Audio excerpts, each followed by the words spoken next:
At 5:12 on a Friday afternoon, my mother texted that my sister was having an emotional emergency. At 5:14, my credit card was charged $2,860 at a waterfront party bar nearly 2 hours away. At 5:16, my sister posted a video of herself dancing on a pontoon boat beneath flashing blue lights. She raised an enormous frozen cocktail toward the camera and shouted, "Thanks for the rescue, Claire." Then she laughed and added the sentence that changed everything. Best part, we escaped her boring little work dinner. My mother appeared behind her, smiling into the camera. She lifted her own glass and said, "A much-needed family day with the people who understand us." I was standing beside a table I had reserved for them at the biggest professional celebration of my life. Inside my purse were 2 gifts worth more than $50,000. One was supposed to give my parents the retirement trip they had dreamed about for 15 years. The other was supposed to give my younger sister the career she claimed nobody had ever helped her build. They had no idea what was waiting for them. By the following Saturday, they would understand exactly how expensive 3 empty chairs could become. My name is Claire Bennett. I was 36 years old, and until that Friday, I had spent most of my adult life trying to turn money into proof that my family loved me. I did not think of it that way at the time. I called it helping. I called it gratitude. I called it being the successful daughter. But looking back, there was always fear beneath the generosity. Whenever honesty threatened the peace in my family, I reached for my checkbook. It was easier to send money than to ask why they only called when they needed something. It was easier to pay Kelsey's rent than to admit she never asked how I was doing. It was easier to cover my parents' bills than to acknowledge that they celebrated what I could provide far more often than they celebrated me. They used me, but I had also made using me incredibly easy. That realization did not come all at once. It began at the Foundry, a restored red brick warehouse near the Scioto River in Columbus, Ohio. 8 years earlier, the building had been vacant. Its windows were boarded up, the roof leaked, and pigeons had taken over the second floor. Now warm pendant lights hung from the exposed wooden beams. Tall glass doors reflected the evening sun. Long tables filled the main hall, each decorated with greenery candles, and small photographs of projects completed by Red Oak Design and Construction. I had worked at Red Oak for 10 years. The official reason for the dinner was the completion of Franklin Community Center, an abandoned middle school we had transformed into affordable apartments, classrooms, and a neighborhood health clinic. The unofficial reason was me. At some point during dinner, our founder, Daniel Mercer, planned to announce that I was becoming Red Oak's first female director of community development. It was not the kind of promotion that came with magazine covers or champagne on private jets. It came with a larger office, a meaningful raise, and responsibility for every community project our company took on across Central Ohio. To me, it meant more than a new title. It meant the early mornings had mattered. The nights I had reviewed construction plans at my kitchen table had mattered. The years I spent entering meetings where men assumed I was an assistant, then watching their expressions change when I began explaining their own project to them had mattered. I wanted my family to see that. More than anything, I wanted them to choose 3 hours of their lives to sit beside me while someone said my name with pride. Their table stood closest to the small stage. A cream-colored card in the center read, "The Bennett Family." My mother's favorite white roses sat beside a bottle of the small batch bourbon Dad saved for special occasions. At my sister Kelsey's seat, I had placed a square box tied with dark green ribbon. Inside was a white pastry chef's jacket embroidered with her name. The 2 larger gifts remained hidden in my purse. For Mom and Dad, I had purchased a renovated 20-foot travel trailer and paid for a 6-week national park trip. Dad had talked about seeing Yellowstone since I was a child. Mom wanted to drink coffee beside the Pacific Ocean and send postcards from every town they crossed. The package included campground reservations, insurance, fuel vouchers, and a weekend course teaching Dad how to tow the trailer safely. It was not a luxury trip. It was a realistic version of the retirement dream they had postponed for years. For Kelsey, I had paid the first year of tuition at the Great Lakes Culinary Institute in Chicago, plus 3 months in student housing. Kelsey had wanted to become a pastry chef since high school. She had talent. What she lacked was discipline. At 28, she described herself online as a creative food entrepreneur. She had launched 3 businesses in 4 years. The first sold custom dessert boxes. The second offered luxury picnic setups. The third provided social media consulting to small restaurants, although her own business page had fewer than 1,000 followers. Each venture followed the same pattern. Kelsey became excited. Mom told everyone she was finally finding herself. I paid for supplies, branding, rent, or advertising. Then the daily work became repetitive. Kelsey felt misunderstood. The business collapsed. A new dream appeared.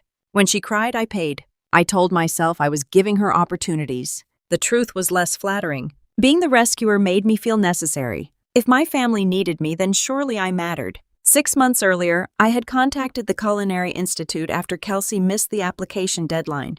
I sent photographs of her cakes to the admissions director and convinced the school to offer her a late skills assessment. Kelsey passed. She never knew I had spent weeks arranging it. The school agreed to hold her place if the first-year tuition and housing deposit were paid by the end of the month. I paid both. That night, I planned to surprise her in front of the family. I imagined Mom crying. I imagined Dad putting his arm around me. I imagined Kelsey holding the chef's jacket against her chest and saying I had changed her life. Most of all, I imagined my father saying, "We're proud of you, Claire." It was embarrassing how badly I wanted 6 ordinary words. At 5 o'clock, their chairs were still empty. Mom had promised they would arrive before 6. Kelsey told me she had bought a new dress. Dad said he wanted to tour the building before dinner. At 5:10, I sent Mom a message. "Are you close?" She did not reply. Then the bank notification appeared. Additional card ending in 2337. Blue Moon Landing. $2,860.42. Blue Moon Landing was a waterfront party bar near Put-in Bay. It advertised frozen cocktail buckets, pontoon rentals, bachelor weekends, and DJs who played until the dock closed. A few weeks earlier, Kelsey had sent me one of their advertisements. "We need a family party day here," she had written. I replied that I was too busy. The transaction details loaded beneath the alert. Pontoon party package, $100. Frozen cocktail buckets, $640. Private DJ request, $350. Food and service package, $770.42. Kelsey had an additional card connected to my account because Mom insisted she needed it for emergencies. The limit was supposed to be $500. 3 months earlier, Mom called to say Kelsey's car required urgent repairs. I temporarily raised the limit and forgot to lower it again. My family had not forgotten. They rarely forgot anything involving access to my money. My phone vibrated again. "Mom, Claire. I'm sorry, but we won't be coming tonight. Kelsey is having a serious anxiety episode. She needs calm air and time near the water. We're staying with her because family comes first. Please do not call and upset her. She is finally feeling happy, and I will not let your promotion ruin her healing." I read the final sentence 3 times. I will not let your promotion ruin her healing. My promotion was not something they had forgotten. It was something my mother viewed as a threat to my sister's mood. I looked at the charge again. A private DJ, 8 cocktail buckets, a pontoon party, calm air, family comes first. There are betrayals that arrive loudly. Doors slam. People scream. Secrets are exposed across dinner tables. This one arrived through 2 quiet notifications on a phone I had paid for. Claire. I turned. Maria Torres. The Foundry's event coordinator stood a few feet away with a clipboard in her hand. She had probably watched the color disappear from my face. "Is everything okay?" "My family isn't coming." The words embarrassed me immediately. Maria glanced towards the table with the white roses. "All of them. My grandmother is still coming." I nearly repeated Mom's story about an emergency. The lie rose automatically. I had spent years protecting my family from the consequences of their own behavior. Even when they hurt me, I made them sound better. I stopped myself. The others chose somewhere else. Maria's expression softened. "Would you like us to remove the empty chairs?" I looked at the 3 places. Mom, Dad, Kelsey. "No," I said. Then I took a breath. "Fill them." Maria waited. "Remove the family card. Add 3 place settings and make the table look intentional." "Who will be sitting there?" "I don't know yet." She nodded. "I'll make sure it's ready when you decide." After she walked away, I entered the small bridal suite behind the main hall and locked the door. For several minutes, I stood in front of the mirror without moving. I wore a dark green dress and a simple gold necklace Grandma June had given me when I graduated from college. My hair was pinned into a careful twist. My makeup still looked polished. Only my eyes revealed what had happened. I opened my purse and touched the 2 envelopes. The road trip itinerary was thick with campground reservations and maps. The culinary package contained the tuition confirmation, housing information, train tickets, and an official letter welcoming Kelsey to the program. I had spent nearly a year preparing those gifts. My family had spent less than a day planning to avoid me. For one humiliating moment, I considered calling Mom and begging them to come. I imagined saying they could arrive late. I imagined offering to send a car. I imagined promising Kelsey she would not have to speak to anyone. Then I imagined the familiar ending. Mom would accuse me of making Kelsey's anxiety worse. Dad would tell me to let it go because I was the reasonable one. Kelsey would cry. I would apologize for having expectations. That was how our family survived conflict. They made the choice. I paid the cost. Then I protected them from feeling guilty. I opened Instagram. Kelsey's newest story had been uploaded 11 minutes earlier. The screen filled with blue lights and shaking video. My sister stood on the deck of a pontoon boat wearing a white crop top, denim shorts, and a straw cowboy hat with pink fringe. Mom sat behind her laughing beside two women from her book club. Dad held a beer near the DJ's speaker. Kelsey raised a frozen blue cocktail toward the camera. "Emergency Mental Health Day," she shouted over the music. "Sometimes you have to choose joy and escape people who make everything about work." Someone behind the camera asked, "Isn't tonight your sister's big promotion?" Kelsey rolled her eyes. "Claire already has the job, the condo, and everybody's respect. Why does she need us clapping too?" The words struck harder than the charge. Because that was the belief beneath everything. I already had enough. Enough money. Enough success. Enough strength. Therefore, I should not need attention, comfort, or love. Kelsey continued. "She'll survive. She always does." Then she smiled directly into the camera. "Thanks for the rescue, Claire." Best part, we escaped her boring little work dinner. Everyone laughed. Dad looked uncomfortable, but he did not object. Mom lifted her glass. "A much-needed family day with the people who understand us." White text appeared across the screen. "Paid for by the family bank, a K, a big sis." I saved the video. Then I watched it once more, this time without sound. Mom smiling. Dad looking away. Kelsey performing for the camera. Not one of them appeared worried about an anxiety emergency. They looked relieved. They were celebrating the fact that they did not have to celebrate me. I sat on the small couch and opened my banking app. I searched the history of Kelsey's additional card. I expected carelessness. What I found was a lifestyle. Specialty groceries, spa appointments, concert tickets, subscription boxes, weekend hotels, a $900 charge at a furniture store after Kelsey told me her refrigerator had broken. Apparently, the refrigerator had transformed into a velvet sectional. I searched transfers to my parents, property taxes, vehicle repairs, Dad's dental work, Mom's wellness membership. The kitchen renovation deposit, she said, was necessary because her cabinets embarrassed her when friends visited.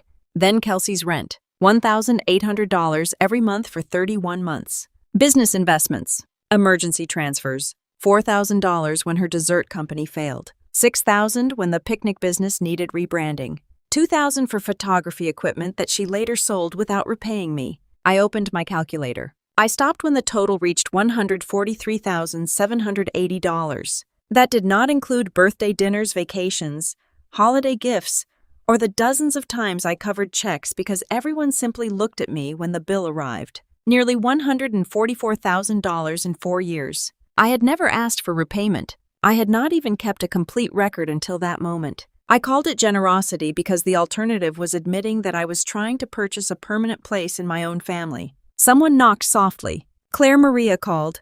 "Your grandmother is here." I wiped beneath my eyes and opened the door. Grandma June stood near the entrance wearing navy slacks, a cream blouse, and the red lipstick she reserved for weddings, funerals, and situations where she expected people to behave badly. At 74, she was 5'4" and carried a wooden cane she rarely needed but frequently used for emphasis. For 32 years, she had owned June's Corner Diner in the town where Mom and I grew up.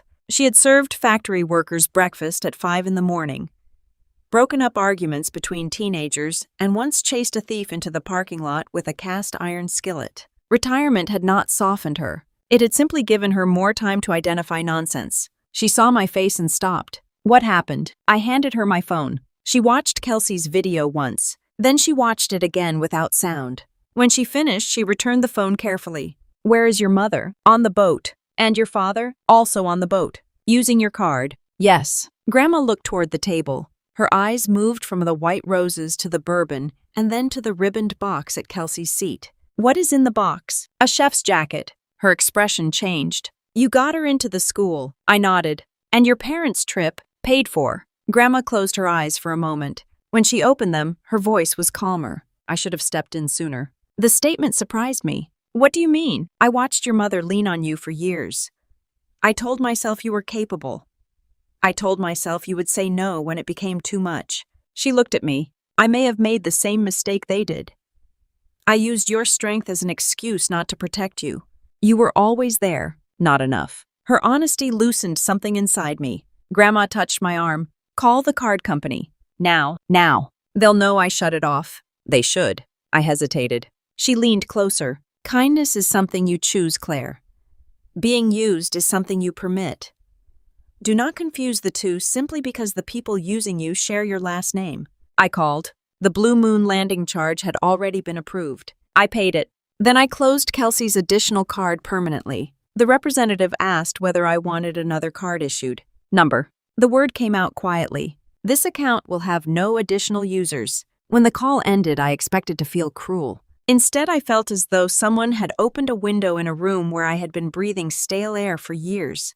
Grandma pointed toward the table. Who earned those chairs? I looked across the hall. Near the bar, Owen Price, one of our assistant project managers, was helping a server move a heavy table, even though he was already dressed for dinner. Beside him stood Marisol Vega, the 24-year-old architectural drafter who had worked beside me every night during the final weeks of the school renovation. At the entrance, our receptionist Tanya was checking names because the hired attendant was late. In the corner, Eli Brooks, one of our youngest site supervisors, was trying to remove dried concrete dust from his dress shoes with a napkin.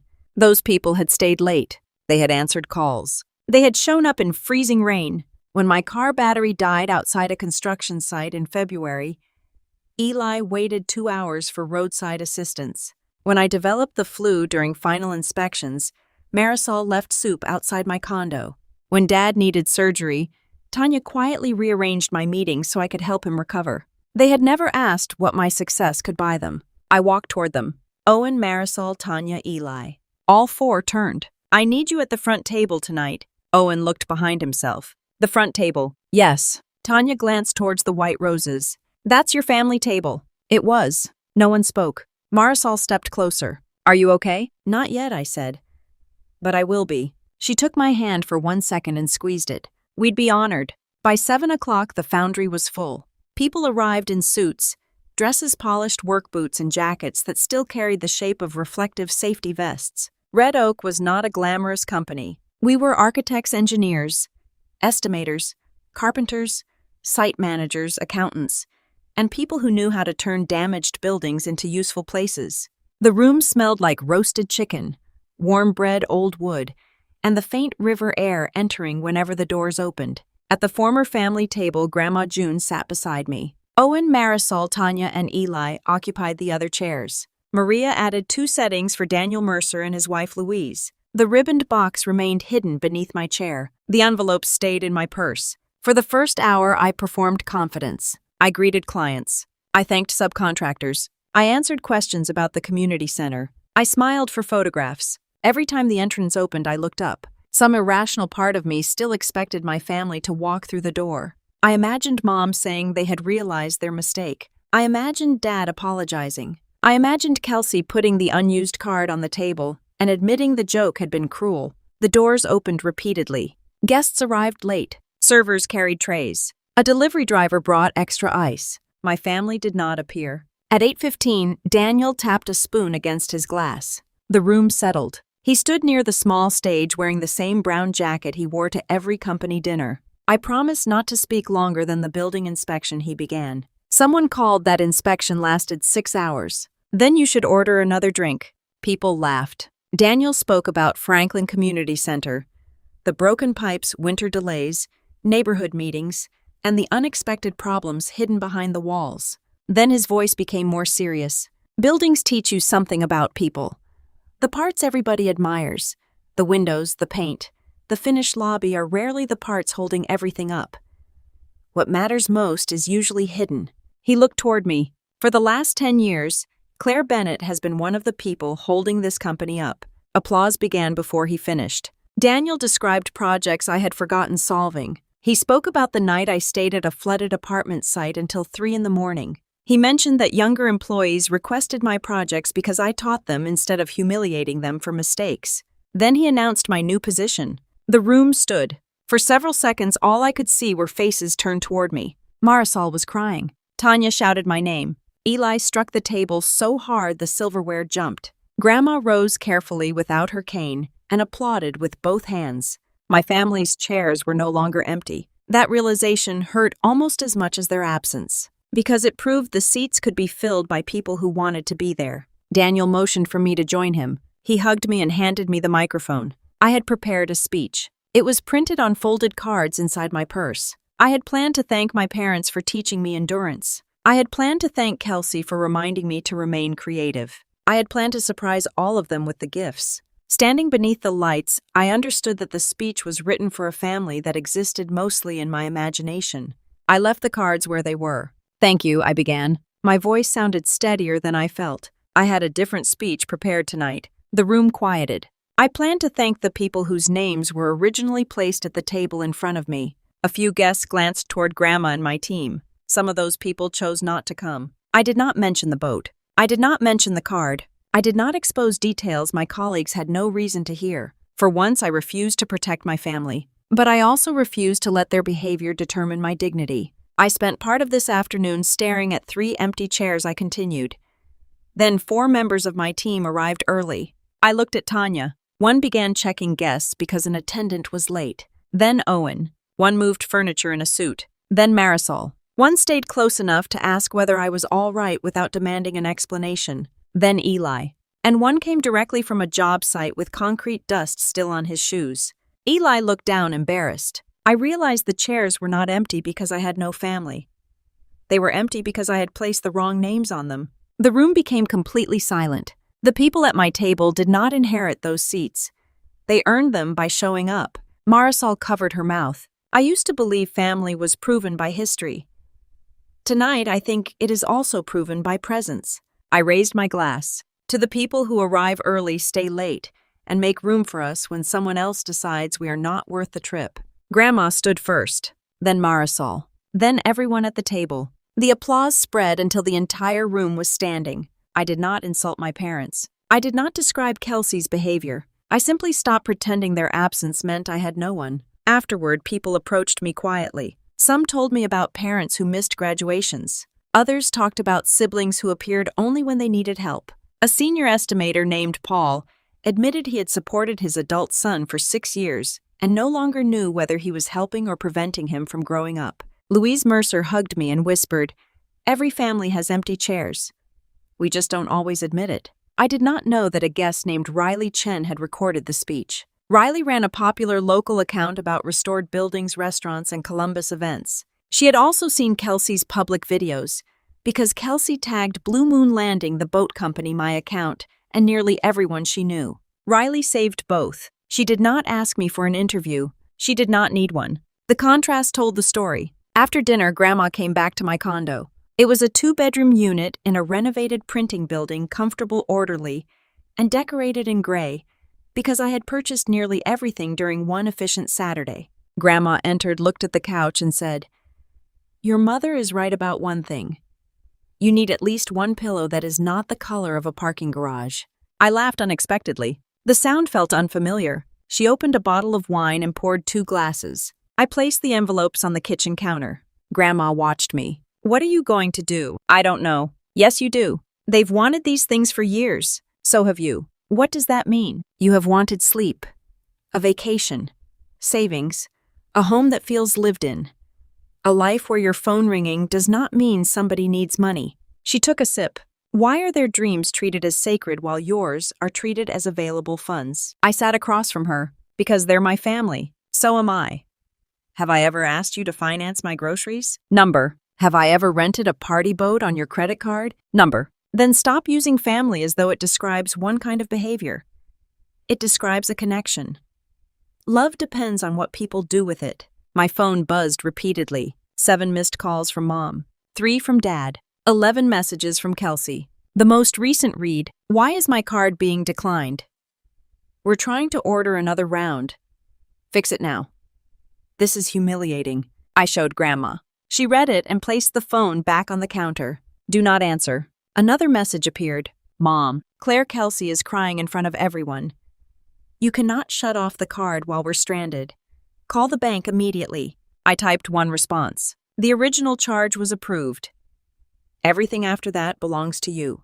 Mom replied within seconds. You are punishing your sister during a mental health crisis. Kelsey posted another photograph while Mom was typing. She stood beneath a sign reading "Party until the dock closes," holding 2 drinks, while someone poured liquor directly into her mouth. I sent no further reply. Grandma and I sat on the balcony. Below us, headlights moved through the city. I expected guilt. Instead, I felt tired, not the ordinary exhaustion of a long work week. This was the tiredness of finally understanding that something I had spent years explaining was not complicated. My parents favored Kelsey. They always had.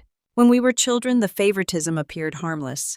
Kelsey was 7 years younger, emotional, and easily frightened. If she broke something, Mom said she was sensitive. If I became angry, Mom said I should know better because I was older. When Kelsey failed a class, Dad blamed the teacher. When I received anything below an A, he asked why I had become careless. At 16, I worked at Grandma's diner to save for a used car. When I finally had enough money, Dad borrowed half for a roof repair and promised to repay me. He never did. 2 years later, my parents bought Kelsey a car because she needed confidence before college. I told myself the difference was timing. In college, I worked 2 jobs. Kelsey left college after 1 semester because her roommate was negative, and the cafeteria did not provide enough dairy-free options.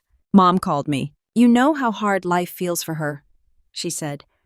Could you help with rent until she finds herself? That request became the first monthly transfer. As I earned more, the requests became larger. They arrived wrapped in family duty. Dad needed dental work. Mom deserved a new kitchen after raising 2 children. Kelsey needed room to create. The family needed a vacation because everyone was stressed. Whenever I hesitated, Mom reminded me that I had always been independent. You don't need as much, she would say. It sounded like praise until I realized independence was simply the explanation they used for taking more from me. Before Grandma left that night, she hugged me. You do not have to decide everything tonight. I know. But do not reopen this card because they make you uncomfortable. I won't. And do not give away those gifts because you are afraid of becoming the villain in their story. I looked at the envelopes. What if I am being too harsh? Grandma touched my cheek. People who benefited from your lack of boundaries will describe every boundary as cruelty.